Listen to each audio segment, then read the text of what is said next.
Hello everyone, welcome back to my channel, and if you're new here, make sure to subscribe for more content like this. And in today's video, I'm going to be doing something highly suggested by my viewers, and so that is Korean lessons. And so this is kind of going to be episode 1 of Learning Korean series, and in today's episode I'm going to be preparing you guys on how to learn Korean, so the things that you can do before you actually kind of jump right into it. I know a lot of channels show you guys how to actually learn the alphabet and stuff, but they never tell you how you can practice it, how you can really prepare yourself for it so that you aren't immediately hit with all of these letters, all of these grammar information and things like that. And while this video is mainly for beginner Korean learners, you can still watch it to see what kind of things that you can still practice on. So let's get started with the first thing. And the first thing that you can do to prepare yourself is to watch K-dramas. And so I'm sure that a lot of you guys already watch K-dramas and in fact enjoy watching them. But if you aren't already familiar with K-dramas, I do have a video where I recommend some K-dramas, so I'll leave it in the description. But it's a really good way to get yourself familiar with common words and phrases that people use in everyday life. And so if you're at the beginner level of learning Korean, just truly beginner, and you have no idea what the people are saying in these K-dramas,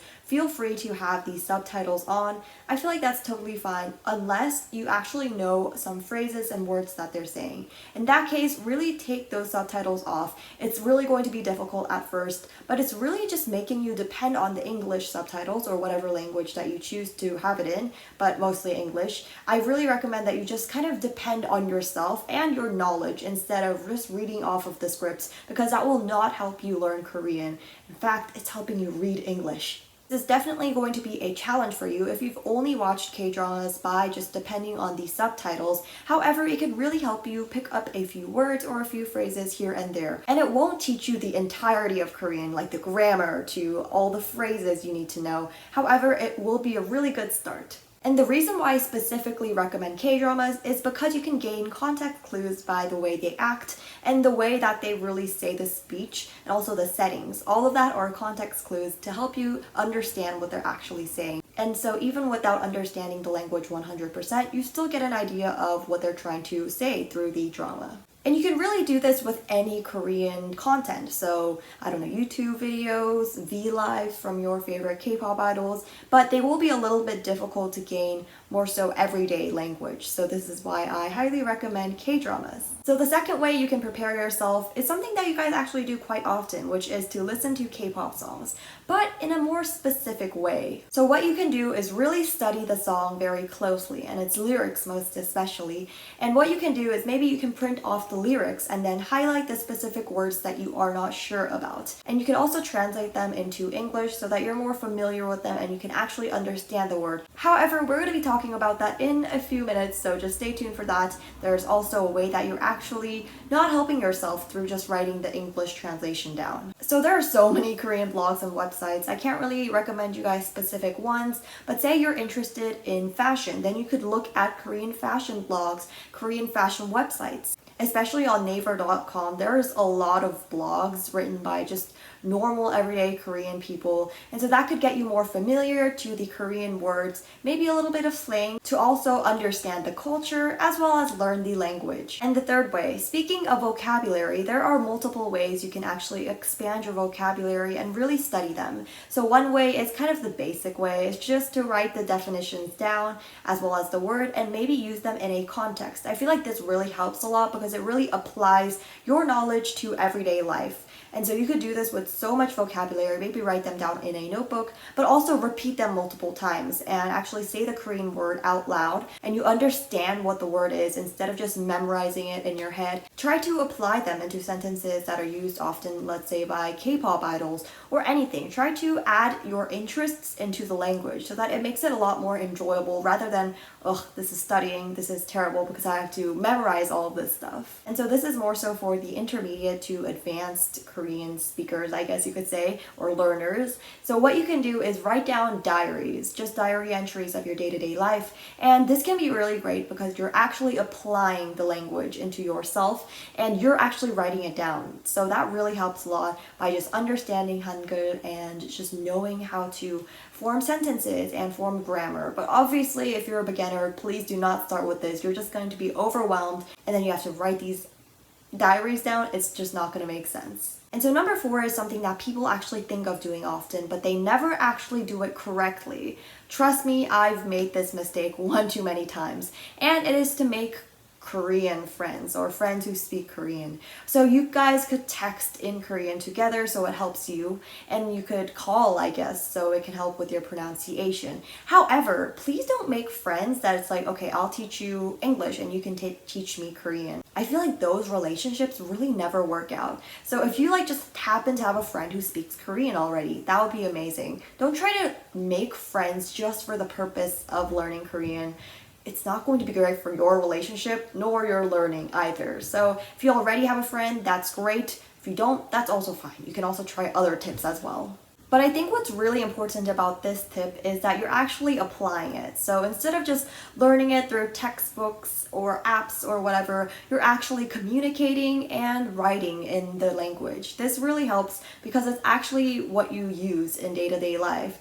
Realistically, you're not going to be scanning through your textbook to see what word is what. You're actually going to be applying it in real life to real people. And number 5 is more so about the steps to learning Korean, which I will actually make in future episodes. So even though this episode is more so about preparing, not really teaching you guys anything, but I guess teaching you guys how to prepare for learning the language. But I will make future episodes where I actually teach you guys Hangul from the alphabet to grammar and all of that thing. So what I want to say here is to firstly learn the alphabet before you learn anything else.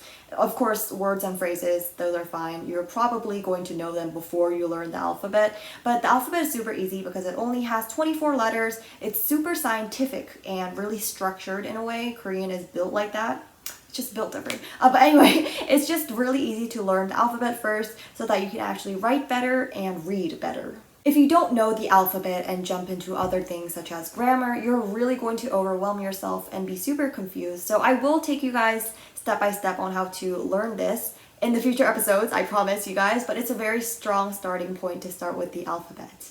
And so number 6 is to have a consistent schedule.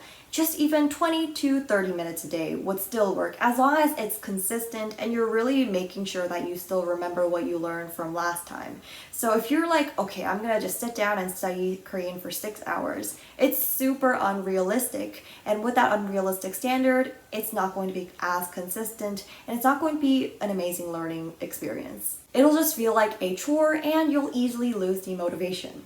So number 7 is really, really important. However, it's quite difficult. So what this is, it's hard to explain, but force yourself to think in Korean.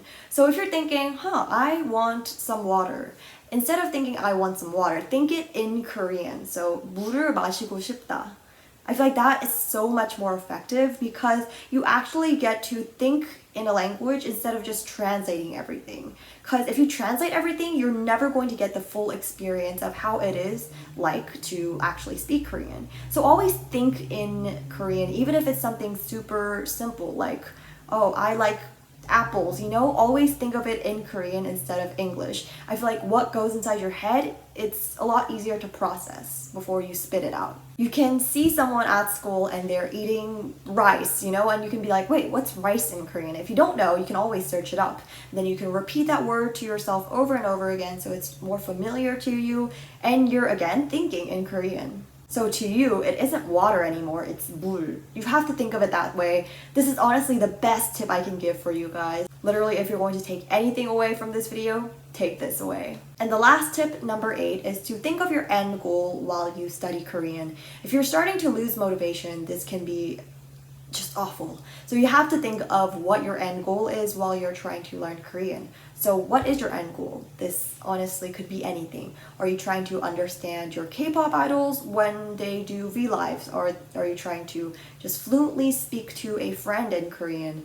Are you trying to understand K-dramas without the subtitles at all? Like, what could this be for you? Just think of that right now. Yeah, good plan, So this could be just a really good reminder. Maybe you could even write it in your notebook, like just the front cover, like goal, blah, blah, blah, blah. Once you find the right motivation and the right inspiration, it'll be so much easier to concentrate on what you want to focus on instead of it feeling like homework, instead of it feeling like hard work and like a chore. Don't think of it as homework you have to do. Think of it as something that you want to personally accomplish for yourself. And I know this is getting a little too inspirational, but make it fun for yourself. If learning is fun, it gets done so much faster, so much more effectively. And this, guys, this is so important. I know I'm saying everything is important, but it really honestly is. But anyway, start now before saying, oh, I wish I started then when I had time. You know, even if you don't have lots of time right now, which I'm sure you don't, I'm sure you have a busy schedule, packed and full, you can still fit in time to study Korean for yourself. So this is like so important. So just start now instead of regretting it later. A little spoiler for the next episode, it'll be websites and other information that you kind of could take in mind when you're trying to learn Korean. So this is actually, no, don't spoil it, Irene. But I'm going to be giving you guys some resources and how to actually use it effectively. So stay tuned for that one. Thank you so much for watching, guys. I really hope you learned something from this episode. I know we're in a little bit of a different background. I wanted to try something new. This is not my room. As you can see, it's extremely clean. But thanks for watching. I'll see you guys next time. Bye! That was not right.